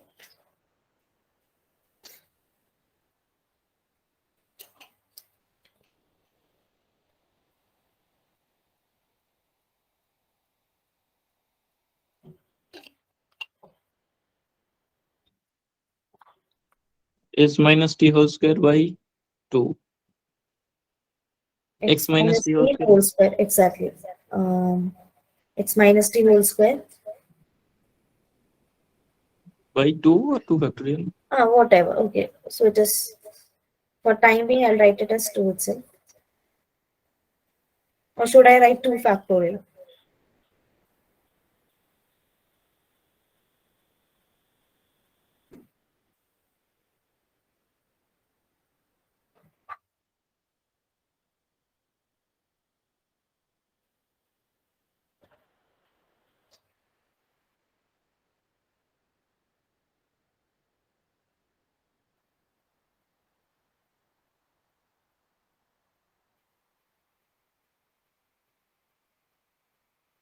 So k3 of xt is x minus t whole square by 2 factorial. So what can you say about k3 of xt? K3 of xt will be? Is it K4 of xt? Sorry? Oh, sorry, k4 of xt. It is going to be? Any guesses? X minus t the whole power 3 by 3 factorial. Okay. So in general, your kn of xt is going to be x minus t power n minus 1 by n minus 1 factorial. Okay. So what about the resolvent kernel? R x t1 is going to be k1 plus lambda over here is 1. So it is k2 plus k3 plus etc. So what is this? It is k1 was, what was k1? K1 was 1 plus k2. K2 was x minus t by 1 factorial. K3 was x minus t whole square by 2 factorial plus x minus t whole cube by 3 factorial plus etc. So what was this? What is this? It is E to the power E x minus power t. x minus t. e to the power x minus t. So your resolvent kernel is e to the power x minus t. So our question is not to find the resolvent kernel, but to find the solution. So how is the solution going to be? It is going to be y of x is equal to f of x plus lambda integral a to x resolvent set r x t1 f of t dt, which is equal to 1 plus lambda is 1. What is integral a to x 0 to 1? What was your resolvent set? E raised to x minus t dt. Right?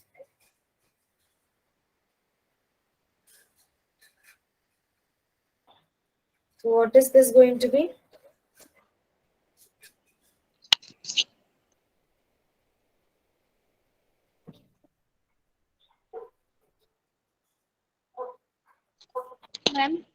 Yes. Ma'am, why the integration is 0 to 1?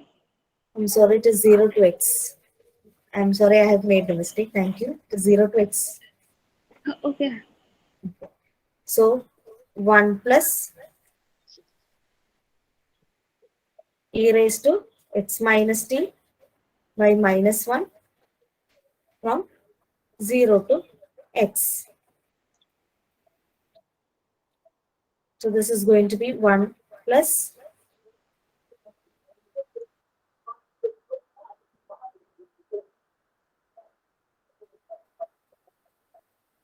e raised to 0 minus e raised to x divided by minus 1, right? Is there any problem with the answer? Like, should I explain it once more?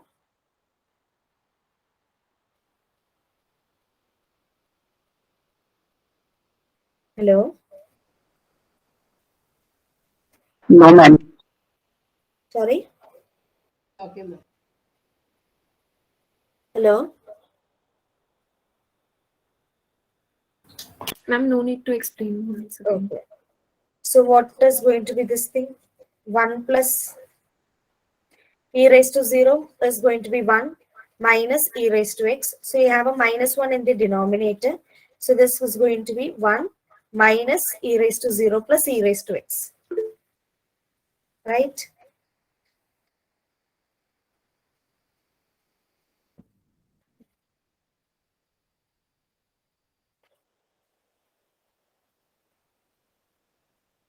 So did you get the answer as y of x is e raised to x? Yes, ma'am. Yes, ma'am. So is this method clear? Yes, ma'am. Okay. The next question is, find the differential equation corresponding to the integral equation. Now this method can be used to solve a Volterra integral equation. Another method to solve the Volterra integral equation. Like if you're given with the Volterra integral equation, you can find the differential equation corresponding to it and then solve for the unknown equation, unknown function y. So this is another method to solve the integral equation, Volterra integral equation, converting it to a differential equation and then solve it. So how to make this conversion? So here I'm discussing the method that we are using, the steps that we are using to convert a differential equation to the integral equation. So a Volterra integral equation will correspond to initial value problem, and a Fredholm integral equation will correspond to a boundary value problem. Okay, so this over here you have a integral equation which is Volterra integral equation. So this is going to correspond to an initial value problem. So you're given with y of x is equal to integral 0 to x, x plus t, y of t dt plus 1. So from here I have y of 0 as, can anyone guess what y of 0 is going to be? 1. Because you have 0 to 0, something inside this integral plus 1. So this limits are same. So this integral is going to be 0 and you have 1 left over. So y of 0 is 1. Next, you have to differentiate this equation. So y dash of x. What is y dash of x? Y dash of x is d by dx of y of x, which is d by dx of integral 0 to x, x plus t, y of t, dt plus 1. So if you expand this integral, so integral is, you can take integral as a linear function, you can take it inside. So this is going to be d by dx of integral 0 to x, x plus t, y of t, dt plus the integral of constant function 1, which is going to be 0. So in effect, you have to solve this part. Okay. You have to solve d by dx of integral 0 to x, x minus t, or is it x plus t? Sorry, x plus t, y of t, dt. Okay. So this is where you have to use the Leibniz rule of differentiation. So I hope everyone is remembering the rule, or should I?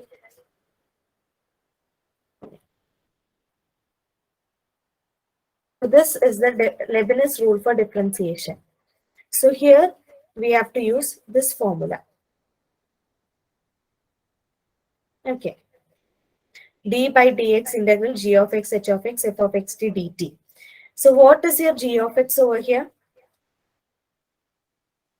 0. Zero. Sorry? 0. What is your h of x? X. What X. is your f of xt? X plus t times y of t. Exactly. So can you substitute over here and find the answer? Yes, ma'am. Okay.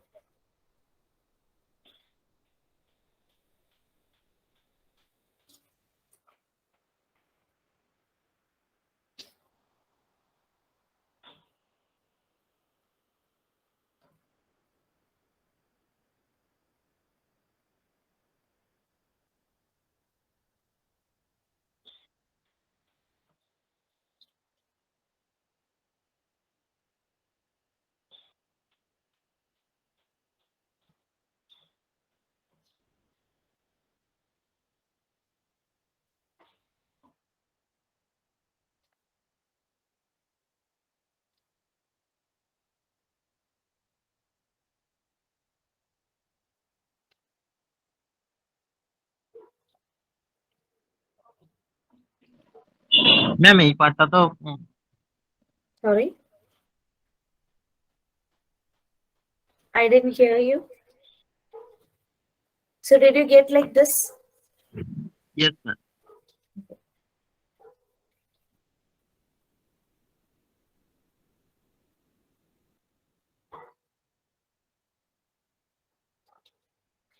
So the integral changes to this form, integral 0 to x y of t dt.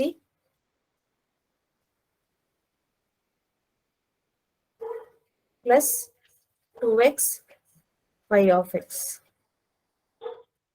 Did you get like this?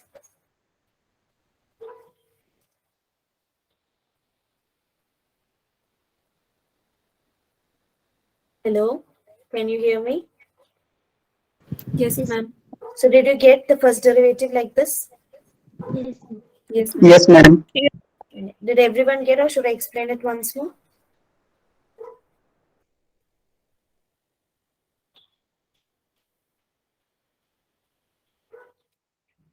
No need of explanation. Okay. So what is y dash of 0 then? Y dash of 0 is going to be?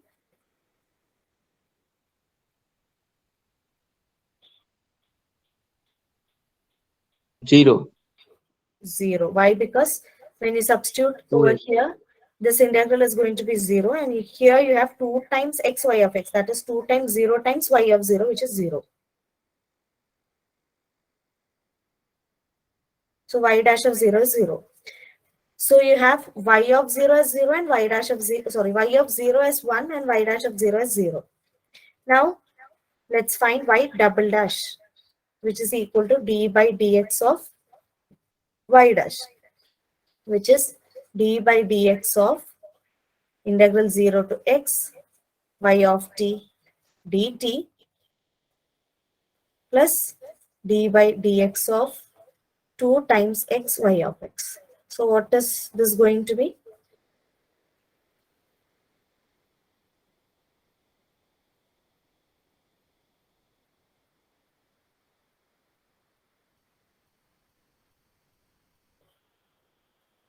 Uday, can you just say it loudly? Yes, ma'am. Okay. Y double dash is equal to Minus 2x y dash x minus 3y x equal to Ma'am, y double dash x is equal to 3yx plus 2x y dash x. 3 3y of x 3ay of x plus 2xy 2x y dash y dash of x plus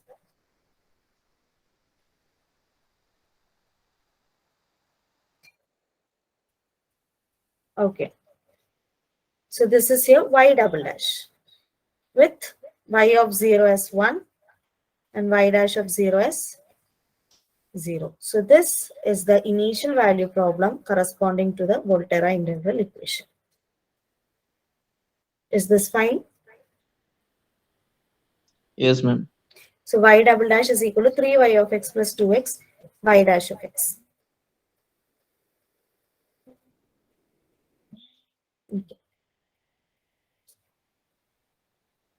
Ma'am, Yes.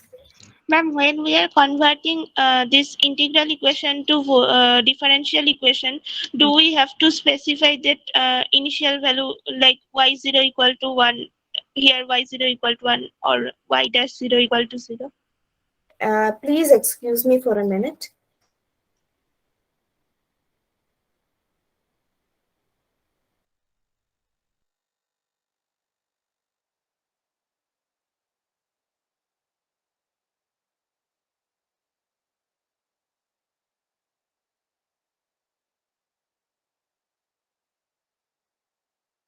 I'm sorry. What was the question? Can you please repeat it? Hello? Ma'am, when I am converting the integral equation to differential equation like this problem. Okay. Then do we have to mention that y0 is 0? I mean, here it is y0 is 1 and y dash 0 is 0. Do we have to mention these conditions? Because we are converting it to an initial value problem. So in initial value problem, you have to give the initial values for the differential equation, right? Okay, ma'am. Okay, ma'am. So that is why I have written this initial values over here.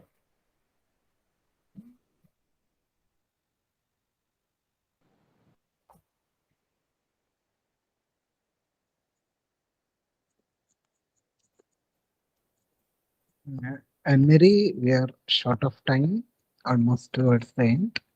Sir, 2 more questions and I'll end it. Oh, okay.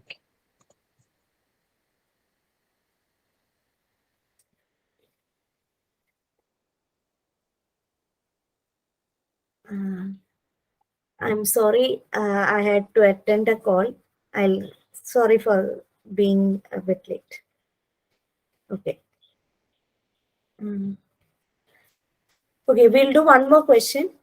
Now, we just studied a method in which we have converted a integral equation to differential equation.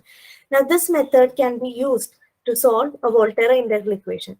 So here you are given that y of x is equal to x cube plus integral 0 to x sine x minus t y of t dt. So we have to find y of 1. So in case you have to find y of 1, you have to actually find y of x itself, right? Am I audible? Yes, ma'am. Okay. So here how I'm going to solve is that I'll find the differential equation corresponding to this integral equation and then solve y of x by using the differential equation. So that is what I'm going to do. Okay. So from here I have y of 0 as,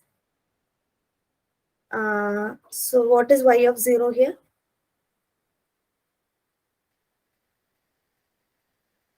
0. 0. Now let's find what y dash is going to be. So y dash of x is equal to, you have to d by dx of y of x, right? So what is this going to be? D by dx of x cube plus d by dx of integral 0 to x sine x minus t y of t dt. So this is going to be 3x square plus. So can you solve this thing, this part, by using the Leibniz rule?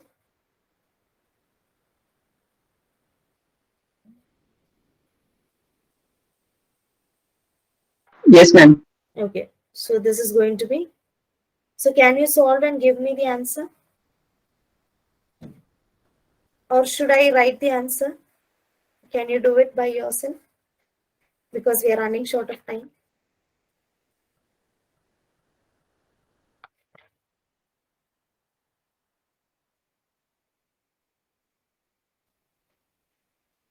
Ma'am, it is 6x minus yx minus 1.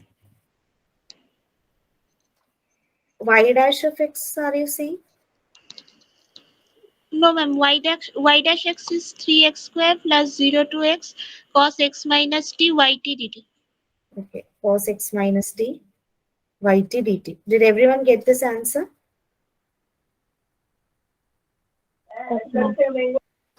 Sorry?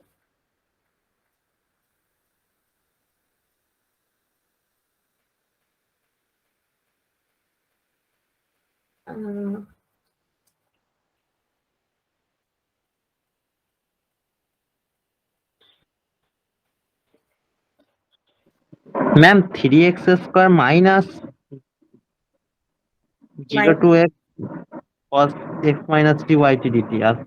Is it minus? Yes, ma'am. Because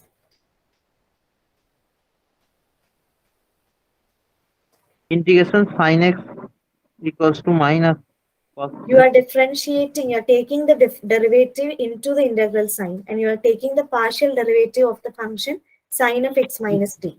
So Okay, it is ma'am. going Okay, to be ma'am. cos x minus t, right?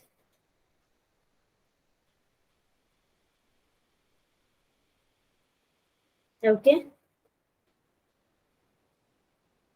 Is it okay, everyone? Is it okay with this answer? Yes, yes. Okay. Next one is y. Okay, again, y dash of 0 is 0. That is also clear, I think so.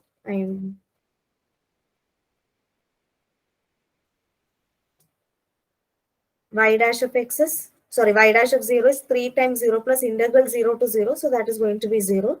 So y dash of 0 is 0. Is it fine? Yes, ma'am. Okay. So next we'll find y double dash of x. So what is y double dash of x? You're going to differentiate y dash of x once more. So this is going to be 6x plus the derivative of this integral.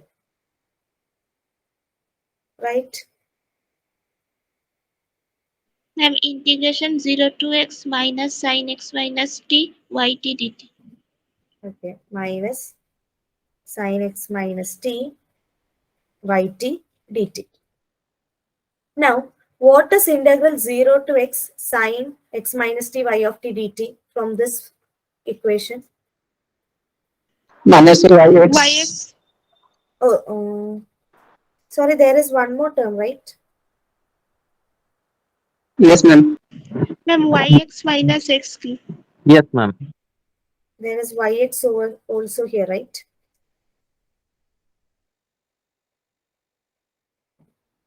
Yes.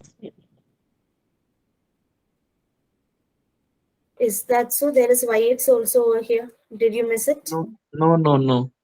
Okay. Sine So y, x minus x sorry, equal to 0. No, sorry, yx will not come here. you didn't get yx over here? Yes, ma'am. Yx is there. Okay. So y double dash is going to be 6x plus minus integral 0 to x sine x minus t y of t dt plus y of x. Now what is going to be this quantity? This is going to be, from this equation, it is going to be x cube, right?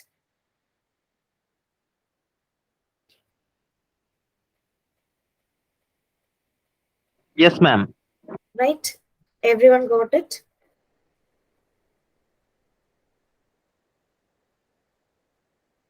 So this is y double dash of x is equal to 6x plus x cube. Is it fine?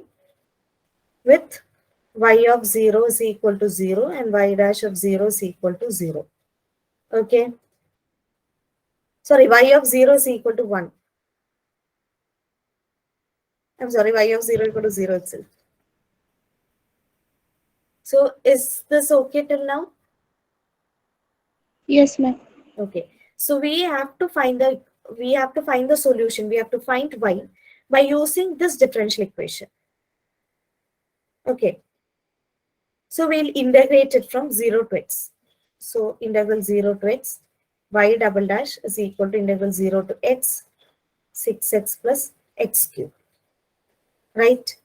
So this is going to be y dash of x minus y dash of 0 is equal to 6x square by 2 plus x raised to 4 by 4, right? Yes, ma'am. So y dash of x, y dash of 0 is 0. So y dash of x is going to be 3x square plus x raised to 4 by 4. Again, you have to integrate. Y dash of x will be equal to, from 0 to x, if you integrate, you have y of x minus y of 0 equal to. And why are we doing this? Sorry? Why are we doing this? We have to find the solution y, right? This is actually a method to solve the Volterra integral equation. Like if you have this equation in hand, we have learned different methods to solve Volterra integral equation. We have studied the method of successive approximation. We studied the method by using resolvent kernel. Now this is another method where we'll convert the given integral equation to a differential equation and then reintegrate it to get back our original solution. Ma'am, this is compared to easy. Sorry? This method is easy from previous method, resolvent kernel This and method becomes easier because if you try to solve this method by using method of successive approximation, method of resolvent kernel, it is going to be a bit lengthy. You can try it after this class. You'll find that it is a little more lengthy. So this method is going to help in those cases where the other two methods are going to be lengthy. Okay, it is just a method. If you find it difficult, then you need not give more importance to this method. I just thought of introducing this to you. no, this is also fine. This is good. Okay, you found it difficult than the previous methods. No, this is easy. Okay, so I'll complete it. Okay, so y of x minus y of 0 is, if you integrate the right hand side, it is going to be x cube plus x raised to 5 by 20, right? So what is y of 0? Y of 0 is 0. So y of x is going to be x cube plus x raised to 5 by 20. So this is your solution.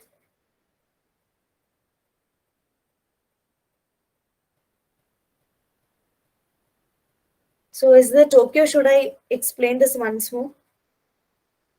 Ma'am, how do you understand that which method will be easy?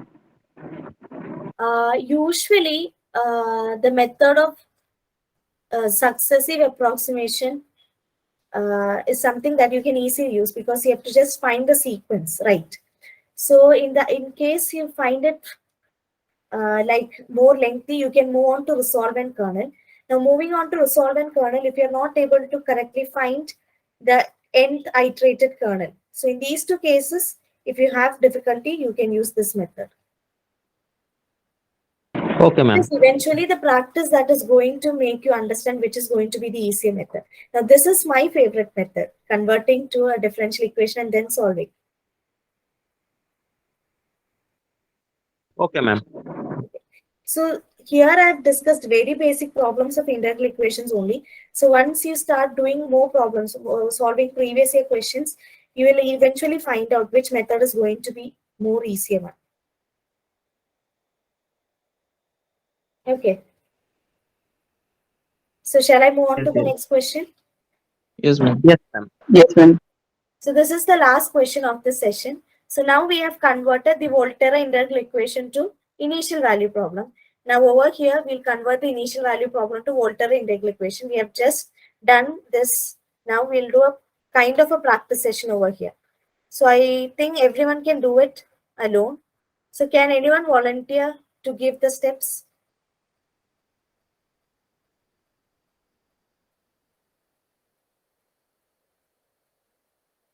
We'll integrate from 0 to x.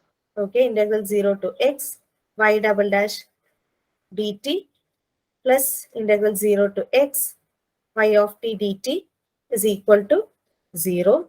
So this is going to be y dash of x minus y of 0 plus integral 0 to x y of t dt equal to 0. Fine. So what, sorry, Y dash of y 0. dash of 0, y dash of 0. So this is going to be 0. So this is y dash of x plus integral 0 to x y of t dt equal to 0. Now what is the next thing? We'll integrate it once again. So it is going to be integral 0 to x y dash of x plus integral 0 to x y of t dt equal to 0. So what is this integral? This is y dash of x. This is y of t dt. Y dash of x minus, sorry, y of x minus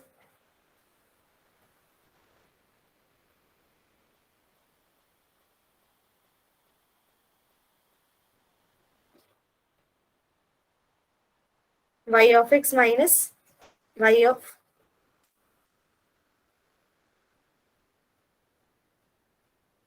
minus y of 0 plus integral 0 to x y of t dt equal to 0. So what is y of 0, y of x? What is y of 0? Y of 0 is given as 0 itself, right? Hello? Yes, ma'am. Okay. Yes.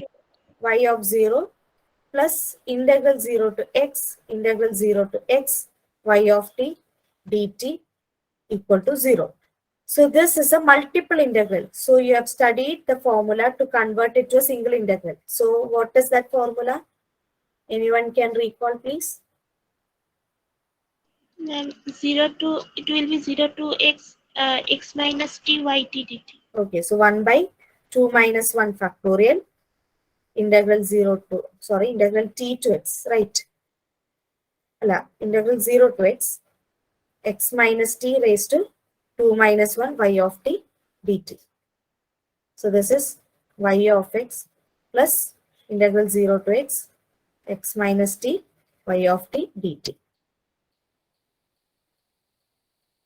So this is the Volterra integral equation corresponding to the initial value problem. Good evening, ma'am. Good evening, sir. Yeah. I'm Venkatesh. Good evening, ma'am. Completed M.Sc Yeah. from Tamil Nadu.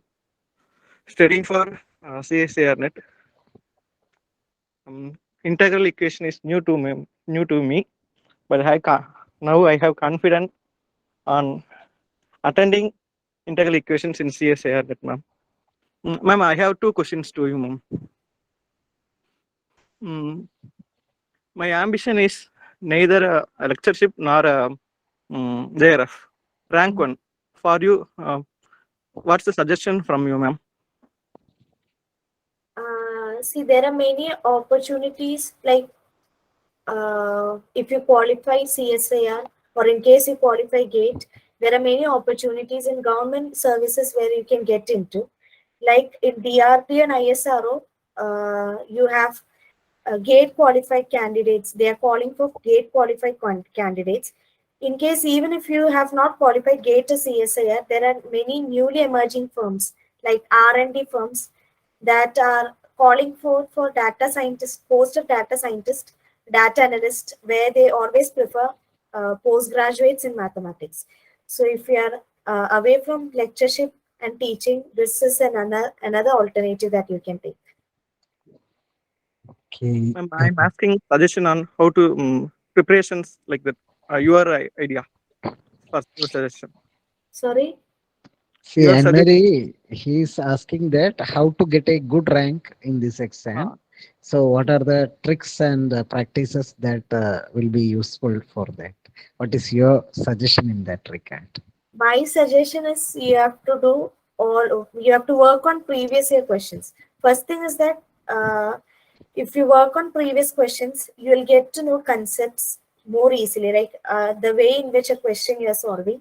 Second thing is to have peer group discussions. You may call for a group of 4 to 5 people. If you start discussion, this peer group discussion is going to help you very much, because there you have different ideas being shared. So one thing is that one method which you had adopted, you may find something more easier method that others may give you. So peer group is one suggestion. Solving previous year questions is another suggestion. And you have enough of YouTube lectures available. So that is another alternative for this. Okay, ma'am. Second question, ma'am. Okay. Your class is excellent, ma'am. As a research scholar, your class is so super. But I can understand how professors for you take classes. So to become a professor in university, NIT, IIT, what qualification and quality I have to develop? Qualification is you have to have a PhD for sure, and there you have to take postdocs. Like now, postdocs are very demanding for recruitments and everything. So that is one thing that I could say. Okay, thank you, ma'am. Sorry. Hello, ma'am. Yes, Shikha. Ma'am, the class you have taken was very good. Very nicely you have explained each and every concept with the question one after the other, so that we were really easily able to understand all the concepts. Thank you, ma'am. Overall, it was very good and wonderful. Shikha, please introduce yourself. Oh, sorry. Hello, ma'am. I am Shikha from VIT Mishra.